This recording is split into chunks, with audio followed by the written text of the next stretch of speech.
నిజమండి, అప్పుడప్పుడు బైబిల్ చదువుతుంటేనండి సొలొమోను కంటే దావీదు చాలా గొప్పడు అనిపించింది అండి, చాలా గొప్పడు అనిపించింది, చాలా గొప్పడు అనిపించింది.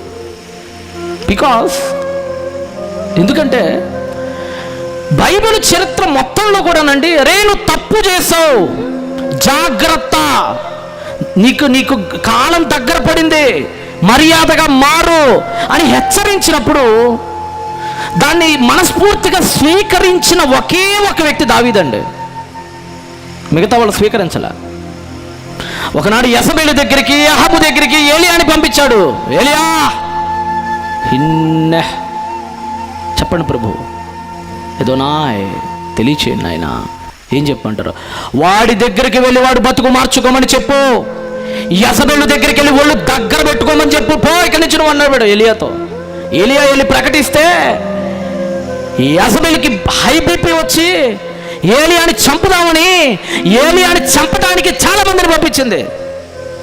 అంటే మార్చుకొని జీవితాన్ని అని వేలెత్తి చూపించినప్పుడు మార్చుకోవటానికి ఎవరూ సిద్ధపడలేదండి బైబిల్లో. కొత్త నిబంధన కాలంలో హెరోదియా దగ్గరికి, హెరోదు తన తమ్ముడు భార్యను ఉంచుకున్నాడని, ఫిలిప్పు భార్యను ఉంచుకున్నాడని హెరాడ్ దగ్గరికి వెళ్ళాడు.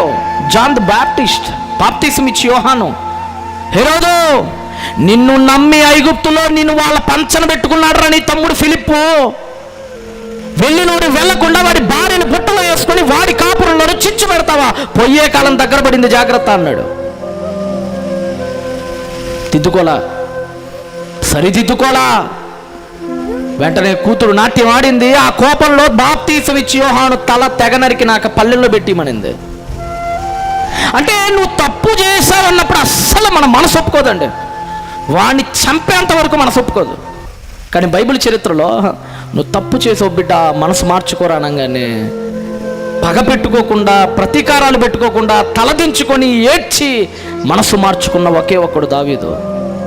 పైగా దావీదు ఎంత గొప్పోడో తెలుసా?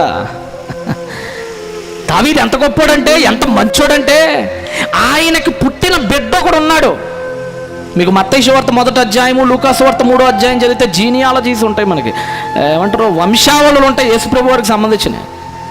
మత్తయి సువార్త 1వ అధ్యాయం వంశావళి అంతా కూడా దావీదు నుంచి సొలొమోను వయా ఇటు వచ్చింది. లూకా సువార్త వంశావళి మీరు చూస్తే దావీదుని యొక్క మరొక కొడుకు, సొలొమోను కాదు నాతాను అనేవాడి నుంచి ఇటు వచ్చింది వంశావళి లూకా సువార్తలో. అంటే తనకి ఎవరైతే వార్నింగ్ ఇచ్చాడో, దావీదుకు వార్నింగ్ ఇచ్చిన ప్రవక్త ఎవరండి? ఎవరు? దావీదుకి వార్నింగ్ ఇచ్చిన ప్రవక్త ఎవరు? నీ బ్రతుకు మార్చుకోమని నాతాను ప్రవక్త. దావీదు తర్వాత పుట్టిన తన కొడుకు ఏ పేరు పెట్టాడో తెలుసా? తనకు వార్నింగ్ ఇచ్చిన నాతాను పేరు తీసుకొచ్చి పెట్టాడు. లూకా సువార్త తీయండి ఒకసారి. ఎందుకంటే ఎంత మంచోడయ్యా, నిజంగా నువ్వు ఎంత మంచోడు అయ్యా, నీ మనసు ఎంత మంచిదయ్యా. తప్పు చేశాడు కానీ ఆ తర్వాత పశ్చాత్తాపడ్డాడు, తనకి వార్నింగ్ ఇచ్చిన ఆయన పేరునే కొడుకు పెట్టుకున్నాడు అండి. లూకా సువార్త 3వ అధ్యాయానికి రండి. లూకా సువార్త 3:31 చదవండి. Luke chapter 3 verse 31. లూకా సువార్త 3వ అధ్యాయం 31. ఎల్యాకీము మెలోయాకు, మెలేయా మెన్నాకు, మెన్నా మత్తతాకు, మత్తత నాతానుకు, నాతాను దావీదుకు. ఎవరెవరు కొడుకులో చెప్తున్నారు? నాతాను ఎవరి కొడుకట? దావీ. ఇంతకీ దావీదుకు వార్నింగ్ ఇచ్చిన ప్రవక్త ఎవరు? మళ్ళీ ఆయన నాతానే. కొడుకు పేరేంటి? ఇదిగో నాతానే. అదేంటయ్యా, వార్నింగ్ ఇస్తే సహించలేక చంపేసే వాళ్ళని చూసాం కానీ, బ్రతుకు మార్చుకోరా అంటే నువ్వు నాకు చెప్పేదేంటి పోరా అనే వాళ్ళని చూసాం కానీ, బ్రతుకు మార్చుకోమని చెప్పిన ప్రవక్త దగ్గర శిరస్సు వంచి నమస్కరించి పాపాన్ని వదిలి తనకి ఎవరైతే వార్నింగ్ ఇచ్చాడో ఆ ప్రవక్త పేరే పుట్టిన తన కొడుక్కి కూడా పెట్టుకున్నాడంటే ఎంత మంచోడు, ఎంత స్వీకరింపధనుడు అనేది మీరు ఒకసారి ఆలోచించండి. అంతే కదండి. దావీదు జీవితాన్ని మనం సొలొమోను జీవితాన్ని పక్కన పెట్టి చూస్తే, దావీదుని హెచ్చరించడానికి దేవుడు నాతాన్ అనే ఒక మనిషిని పంపాడు. ఒక ప్రవక్త అంటే ఒక మనిషిని పంపాడు అంతే. దావీదు నువ్వు సరి చేసుకోమని చెప్పడానికి దేవుడు దావీదు దగ్గరికి నాతాను అనే ఒక మనిషిని పంపాడు. మనిషి వచ్చి వార్నింగ్ ఇచ్చినందుకే మారిపోయాడు దావీదు. కానీ సొలొమోను దగ్గరికి అండి తప్పు చేసినప్పుడు నువ్వు మార్చుకో అని దేవుడు ప్రవక్తల్ని పంపించలేదండి. ఎవరిని పంపించాడో తెలుసా దేవుడు? దావీదు తప్పు చేసినప్పుడు నీ బతుకు మార్చుకొని నాతాన్ అనే ప్రవక్తను పంపించాడు. సొలొమోను తప్పు చేసినప్పుడు నువ్వు బతుకు మార్చుకొని ఎవరిని పంపించాడు? రాజుల మొదటి గ్రంథం 11వ అధ్యాయానికి రండి. రాజుల మొదటి గ్రంథము 11వ అధ్యాయము 9వ వచనం చదవండి. రాజుల మొదటి గ్రంథము 11వ అధ్యాయము 9వ వచనం చదవండి.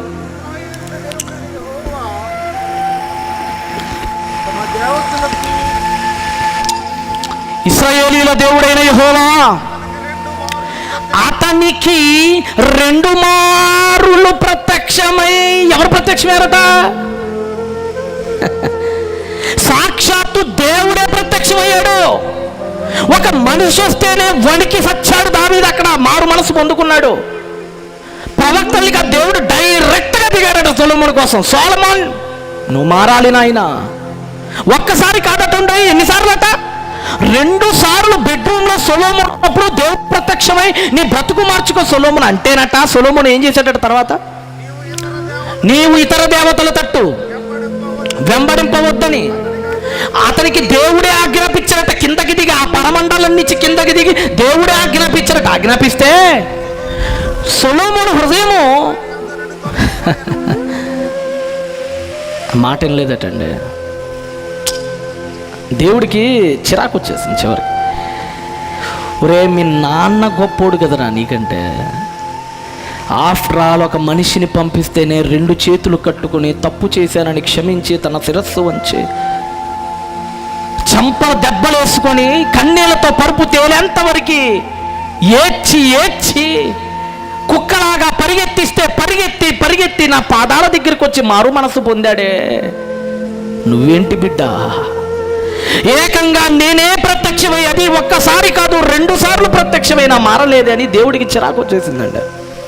అందుకని మీరు హెబ్రీ గ్రంథకర్త మొత్తం మీరు హెబ్రీ పత్రిక 11వ అధ్యాయంలో అసలు విశ్వాసం అంటే ఏంటో రాస్తాడు. రాసి హేబేలు దగ్గర నుంచి స్టార్ట్ చేస్తాడు ఎవరెవరిలో విశ్వాసం ఉందని. మొట్టమొదటి హేబేలు, తర్వాత నోవా దగ్గరికి వస్తాడు, తర్వాత అబ్రహాం దగ్గరికి వస్తాడు, తర్వాత అమ్రామ్ దగ్గరికి వస్తాడు, మోషే దగ్గరికి వస్తాడు, జోసఫ్ దగ్గరికి వస్తాడు, గిద్యోన్ దగ్గరికి వస్తాడు, బారాక్ దగ్గరికి వస్తాడు, శాంసన్ దగ్గరికి వస్తాడు, తర్వాత యెషయా దాకా వస్తాడు. కింద సొలొమోను పేరు తప్ప అందరి పేర్లు ఉంటాయి దానిలో. హెబ్రీయులకు రాసిన పత్రిక 11వ అధ్యాయంలో విశ్వాస వీరుల జాబితాలో సొలొమోను పేరే రబ్బర్ పెట్టి తుడిచేశాడు దేవుడు. Get out from the chapter mister Solomon.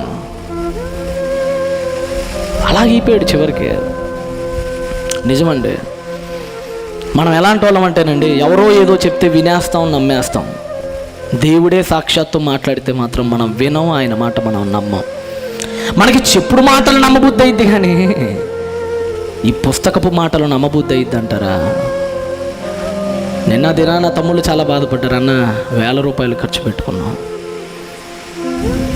మేమేం తప్పు చేయలేదన్న, సువార్త ప్రకటిస్తున్నాం, కానీ కొందరు కావాలని ఆపేశారన్న.